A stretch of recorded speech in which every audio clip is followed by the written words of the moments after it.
नमस्कार। गृह विज्ञान विषय के इस YouTube चैनल पर आप सभी का स्वागत है। मैं doctor Jyoti Sachan, assistant professor of food and nutrition, SMM government girls college Bhilwara. आज के इस वीडियो में आप अध्ययन करने जा रहे हैं रेस्पिरेटरी सिस्टम के बारे में।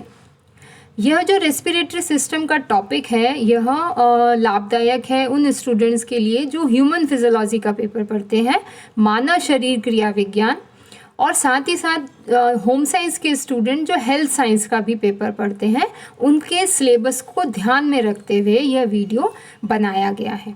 तो जो श्वसन तंत्र हम पढ़ रहे हैं, इस श्वसन तंत्र के विगत 3 वीडियो आप देख चुके हैं और उन 3 वीडियो में हमने चर्चा करी थी कि रेस्पिरेशन क्या होता है, रेस्पिरेटरी सिस्टम क्या होता है, कौन से ऑर्गन हैं जो मिलकर इस श्वसन तंत्र का निर्माण करते हैं।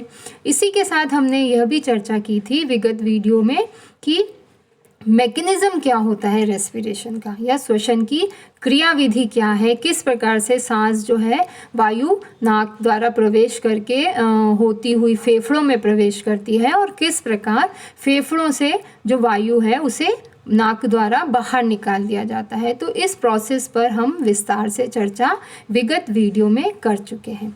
आज का ये जो वीडियो है यह हम अध्ययन करने जा रहे हैं exchange of gases. Gaseous exchange जो है वो बॉडी के अंदर किस प्रकार से होता है, अर्थात हमारे द्वारा जो ग्रहण की गई वायु है जिसमें ऑक्सीजन प्रेजेंट होती है, वो ऑक्सीजन किस प्रकार से इंटरनल ऑर्गन्स तक पहुंचती है। तो मैं doctor Jyoti Sachan, assistant professor, SMM government girls college Bhilwara, आप सभी का आज के इस वीडियो में स्वागत है। आज हम प्रारंभ कर रहे हैं एक्सचेंज ऑफ गैसेस।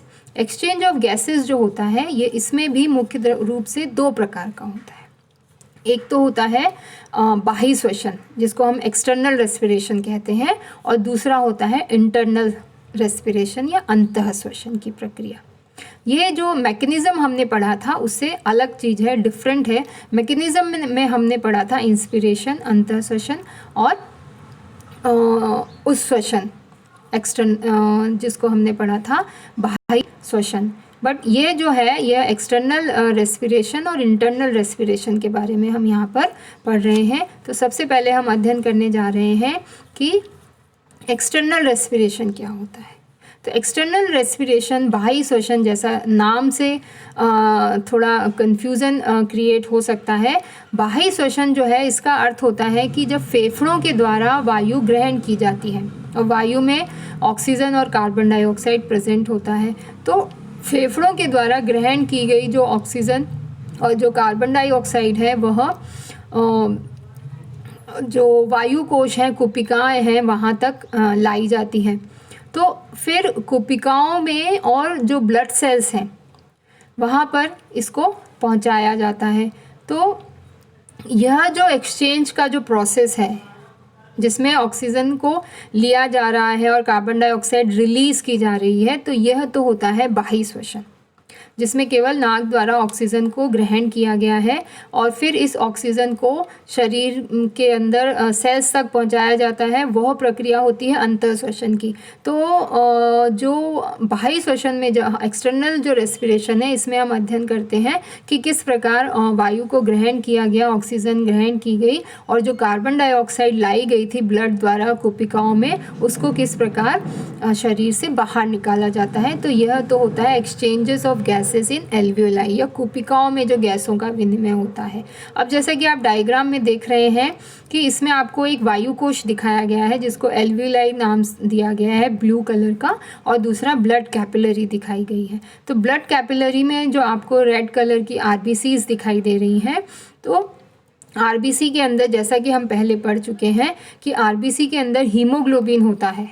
हीमोग्लोबिन जो है ये वह सब्सटेंस है जो गैसेस का जो एक्सचेंज का जो कार्य है इसके द्वारा किया जाता है, या हम यूँ कहें कि जो ऑक्सीजन है और कार्बन डाइऑक्साइड है उसका परिसंचरण जो है इन हीमोग्लोबिन के द्वारा पूरे शरीर में किया जाता है। तो जब ऑक्सीजन ग्रहण की जाती है तो यह ऑक्सीजन वायु कोश के चारों तरफ रक्त केशिकाओं का जाल होता है और इन्हीं रक्त केशिकाओं में उपस्थित जो आरबीसी हैं उसके अंदर उपस्थित हीमोग्लोबिन द्वारा ऑक्सीजन को ग्रहण कर लिया जाता है। और ऑक्सीजन जब हीमोग्लोबिन के साथ अटैच हो जाती है तो इसे ऑक्सी हीमोग्लोबिन कहा जाता है और ऑक्सी हीमोग्लोबिन युक्त जो ब्लड होता है वो प्योर ब्लड होता है। अब इस ब्लड को पूरे शरीर में परिसंचरित किया जाता है। दूसरा, इसी डायग्राम में आप देख रहे हैं कि कार्बन डाइऑक्साइड जो है यहाँ से रिलीज हो रही है, ऑक्सीजन इन और कार्बन डाइऑक्साइड आउट हो रही है। तो यह होता इस तरह से है कि ब्लड के अंदर जो हीमोग्लोबिन है वह जब सेल्स के चारों तरफ सेल से होता हुआ आया तो उसके अंदर कार्बन डाइऑक्साइड प्रेजेंट होता है, अर्थात वो कार्बोक्सी हीमोग्लोबिन होता है। तो वह कार्बोक्सी हीमोग्लोबिन अपनी कार्बन डाइऑक्साइड को रिलीज़ कर देता है और ऑक्सीजन को ले लेता है। तो जब वो ऑक्सीजन को जब वो एल्विलाई तक पहुंचा है तब तो वो अशुद्ध रक्त था क्योंकि उसके अंदर कार्बन डाइऑक्साइड प्रेजेंट थी। बट जब उसने कार्बन डाइऑक्साइड रिलीज़ कर दी और ऑक्सीजन को ग्रहण कर लिया तो वह ऑक्सी हीमोग्लोबिन युक्त रक्त हो जाता है और अर्थात प्योर ब्लड हो जाता है और इस ब्लड को पुनः हार्ट के द्वारा, हृदय के द्वारा पूरे शरीर में परिसंचरित किया जाता है। तो इस प्रकार हम यूँ कहें कि इस प्रक्रिया के द्वारा जो रक्त है उसके शुद्धिकरण का कार्य भी होता है, क्योंकि कार्बन डाइऑक्साइड जो होती है वो हमारी बॉडी के लिए टॉक्सिक होती है और इसे शरीर के द्वारा बाहर निकालना अत्यंत ही आवश्यक होता है। तो इस प्रकार बाह्य श्वसन की जो प्रक्रिया है जिसके अंदर हमने exchanges of gases in alveoli में देखा कि किस तरह से वायु कोश के अंदर और रक्त कोशिका और वायु कोश के बीच में गैसों का विनिमय हो रहा है। ऑक्सीजन जो है वो आरबीसी के अंदर उपस्थित हीमोग्लोबिन द्वारा ग्रहण कर ली जाती है और कार्बन डाइऑक्साइड के जो है उसे रिलीज़ कर दिया जाता है। इसके अतिरिक्त जो दूसरा प्रोसेस होता है वो होता है exchange of gases in tissue cells. जो ऊतकों के अंदर जो सेल्स हैं, क्योंकि टिश्यूज़ जो होते हैं वो समान कार्य करने वाली कोशिकाओं से मिलकर बने होते हैं, तो इस प्रकार सेल्स के अंदर जब गैस का एक्सचेंज होता है तो वह अंतः श्वसन कहलाता है। अर्थात ऑक्सीजन युक्त जो ब्लड है जिसके अंदर ऑक्सीजन है, उस ऑक्सीजन को हीमोग्लोबिन द्वारा जो ब्लड की सेल्स होती हैं, इंटरनल ऑर्गन्स की जो सेल है वहाँ तक उसको पहुँचाया जाता है और सेल्स और जो ब्लड कैपिलरीज़ हैं उनके बीच में एक्सचेंज होता है। अब आप इस डायग्राम से इसको बहुत अच्छे से समझ सकते हैं। यहाँ पर आपको रेड कलर का जो डायग्राम दिखाई दे रहा है ये आरबीसी है और इस आरबीसी के अंदर जो हीमोग्लोबिन है उसके साथ ऑक्सीजन अटैच फॉर्म में है। अब यह जो आरबीसी है वो जो रक्त केशिकाओं का जाल टिश्यू सेल के चारों तरफ होता है, तो रक्त केशिकाओं में उपस्थित हीमोग्लोबिन के अंदर जो ऑक्सीजन है उस ऑक्सीजन को सेल द्वारा ग्रहण कर दिया जाता है। विसरण की प्रक्रिया द्वारा सेल के अंदर ऑक्सीजन प्रवेश कर जाती है, जैसा कि आपको डायग्राम में दिखाई दे रहा है कि ऑक्सीजन जो है वो सेल के अंदर प्रवेश कर रही है और सेल के अंदर जब ऑक्सीजन प्रवेश करती है तो निरंतर सेल के अंदर रासायनिक अभिक्रियाएं होती हैं, मेटाबॉलिक रिएक्शंस होती हैं। तो इन रिएक्शंस के फलस्वरूप कार्बन डाइऑक्साइड प्रोड्यूस होती है। अब यह जो कार्बन डाइऑक्साइड है यह हमारी बॉडी के लिए बहुत ज़्यादा हानिकारक है, टॉक्सिन सब्सटेंसेस है।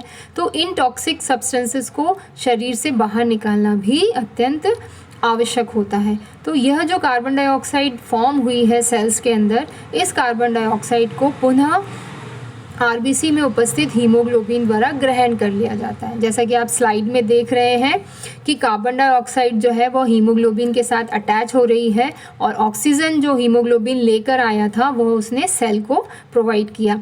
तो यह कार्बन डाइऑक्साइड हीमोग्लोबिन के साथ अटैच जब होता है तो कार्बोक्सी हीमोग्लोबिन बनता है और इस प्रकार कार्बोक्सी हीमोग्लोबिन युक्त जो रक्त होता है वह अशुद्ध रक्त होता है। तो इस इम्प्योर ब्लड को जो हमारे शरीर की शिराएं होती हैं, वीन्स होती हैं, उनके द्वारा पुनः हृदय तक ले जाया जाता है और वहाँ से फिर लंग्स में पहुँचाया जाता है। वहाँ शुद्धिकरण की प्रक्रिया होती है और जो हमने इससे पहले पढ़ा था एक्सटर्नल रेस्पिरेशन, उस प्रक्रिया के अंदर जो हीमोग्लोबिन के अंदर कार्बन डाइऑक्साइड होती है वह रिलीज़ कर दी जाती है। जैसा कि आप इस डायग्राम में देख रहे हैं कि ब्लड कैपिलरीज़ के अंदर जो हीमोग्लोबिन कार्बन डाइऑक्साइड लेकर आया था, वह कार्बन डाइऑक्साइड इस वायु कोश में रिलीज़ कर दी जाती है और ऑक्सीजन पुनः हीमोग्लोबिन द्वारा ग्रहण कर ली जाती है। तो इस प्रकार जो अशुद्ध रक्त था वह पुनः शुद्ध रक्त में कन्वर्ट हो जाता है और इस प्रकार ये जो प्योर ब्लड है वो पुनः हार्ट में लाया जाता है, हृदय में आता है और उसे हृदय के द्वारा संपूर्ण शरीर में परिसंचरित कर दिया जाता है। तो इस प्रकार ये जो साइकिल है ये निरंतर चलता रहता है। तो यहाँ पर हमने दो चीज़ों का अध्ययन किया कि एक्सटर्नल रेस्पिरेशन क्या होता है और इंटरनल रेस्पिरेशन क्या होता है।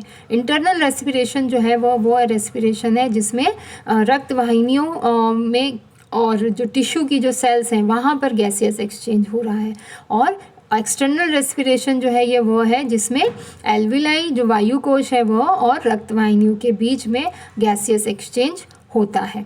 तो आज के वीडियो में हमने अध्ययन किया कि गैसियस एक्सचेंज जो है वो किस प्रकार होता है और क्यों यह लाभदायक होता है और कौन से फैक्टर्स हैं जो इसमें इन्वॉल्व होते हैं। धन्यवाद।